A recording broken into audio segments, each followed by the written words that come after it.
you're a man and you're out here and you go, you know what? Who do I want to be? I want to be strong and rich and brave and respected. Then I need friends who are strong and rich and brave and respected. That's what you need to do. If you're going to say, oh, I want to be these things, but I hang around with this guy because we play FIFA together, then you can stay a fucking loser.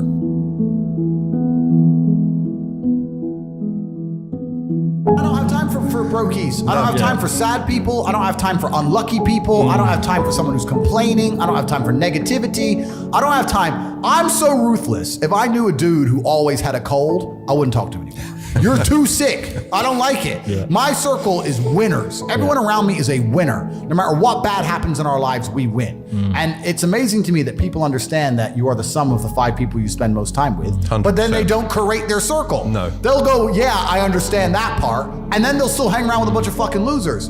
The problem is, it has to be a value exchange. You can't be a loser hanging around with winners because winners don't want to hang around with you. You need to find a way to provide value and work your way up. But as you progress through life, there's going to have to be people you cut off because they're just holding on to your coattails, slowing you down. And no matter how many times you give them a chance, they don't want to fucking progress. And that's their decision. That's fine. You don't have to feel guilty about that. And life is a value exchange. Every friendship, every relationship, every business relationship, there has to be an exchange of value. If as you progress through life, if people stay in the same place, you're only giving value and you're not receiving any value back. And you have to be ruthless about those things. Like, I have a very curated circle and everybody in my circle is extremely useful and we're extremely successful.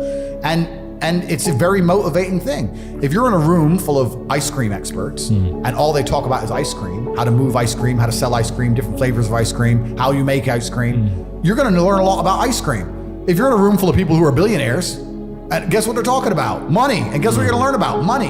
I don't sit and have pointless conversations with people. I don't even know what people are talking about. If me and my friends meet, we end up talking about the earth and how it can pay us. That's what we talk about. And that's how we manage to make a bunch of money. So you have to be ruthless with your circle. And for people out there who understand this, a lot of people say they understand it, but they genuinely don't. But if you do and you are trying to progress your circle, you need to find a way to provide value. You need to either join networks like my one on corporative.com, or you need to find a way to provide value. I'll give you an example.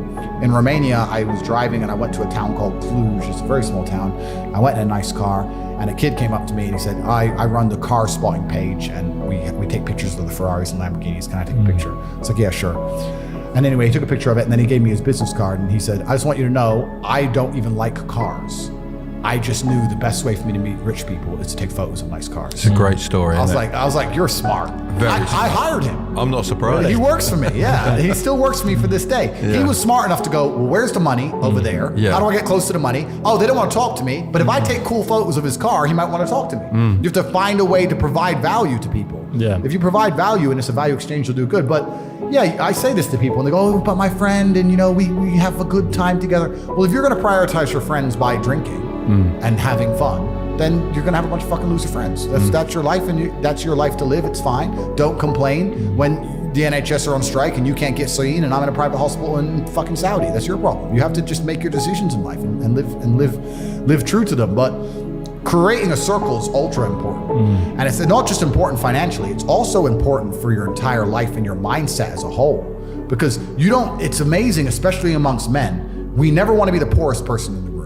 We never want to be the weakest person in the room. You never want to be. So if you're with a group of killers, you have now this massive expectation. It's almost like societal pressure and a positive force. If I go to my friends, I can't be the weakling. If everyone does X amount of push-ups, I have to do them. You might get dropped out. Yes, well, you don't want to. That's not happening. You don't want to feel that way, right? That's it. So you can get, just like peer pressure can be a negative, peer pressure can be a massive positive, and it can accelerate you towards the moon. You can get an upward spiral. So my team, it's not just about how we make money. It's also an entire mindset. I don't want to be the only scared one in the group. If me and my 6 closest friends are walking down the street and a couple guys came up to us with machetes, I know they wouldn't be afraid. So now I'm not afraid. Now no one's afraid. Now you're fucked. Now the guys with a machete should be afraid. That's right. It's like an army. It's like a gang, right? You have to have that mentality. So it's not just even about money. It's about your entire life you create. If you're a person, if you're a man and you're out here and you go, you know what? Who do I want to be? I want to be strong and rich and brave and respected. Then I need friends who are strong and rich and brave and respected. That's what you need to do. If you're going to say, oh, I want to be these things, but I hang around with this guy because we play FIFA together, then you can stay a fucking loser. And that is your decision. Stay a loser. I have no sympathy for losers. I want to make this another thing clear that ends up on TikTok and everyone cries their eyes out. I don't give a solitary fuck if you want to stay at the bottom of the societal totem pole. If I'm going to ignore how I feel day after day so I can perform, regardless of whether I'm sad, happy, pissed off, tired, if I'm going to get up and work anyway when I'm tired, how do you expect me to feel sorry for you because you didn't work when you were tired? If I don't care about my own emotions, I certainly don't give a solitary shit about yours. If you want to stay a loser, stay one. Good, it's fine. Stay a loser. I have no sympathy for you. I don't care. What would you say the single thing was for you to go and grab life by the bollocks and go for it? Because something had to spark that. I was instilled with a duty for a very long time to honor my ancestors through achievement. And I was told from a very young age that the only thing your ancestors are interested in is achievement. Even to this day, when I do podcasts, people repeatedly talk about my father. If I wasn't successful, he wouldn't be spoken about anymore. He died 9 years ago. And he was a good chess player, but no one's really that interested in chess. The reason he lives on is because I'm so monumentally successful that people are interested in my origin story, and he is mentioned. The reason I will live forever is because my son will be so monumentally successful that they'll talk about how he could have been such a perfect specimen of man, how he was raised, and they will mention me. If you give a shit about your ancestry, and if you give a fuck about your family, and you're not a selfish person, and you want them to exist out in the ether for reality, for the eternity of reality, it is your duty to be successful. That's why I got Dad to start the YouTube channel, because it's kind of commemorating you forever. People Completely. can look at that. Am I on my way? Not yet. 100 years left, bro. You've got loads of time left. But yeah, no, it's always there for people to look at. And it's like that version of my dad that I always saw, you know, and I wanted other people to experience that. Completely. So if you love your family and you love your last name and you're proud of yourself, then you have a duty to be massively, monumentally successful, to show homage to your ancestors. I find it amazing there are people out here today who are going to sit and say, oh, I'm sad, I'm too depressed, I don't want to work hard. Do you understand that only 200 years ago, there were peasants out working a field, starving, surviving the Black Death, surviving the plague, struggling to exist just to reproduce, so that 200 years later, you can be the end of their bloodline, for you to sit on your ass and do fucking nothing.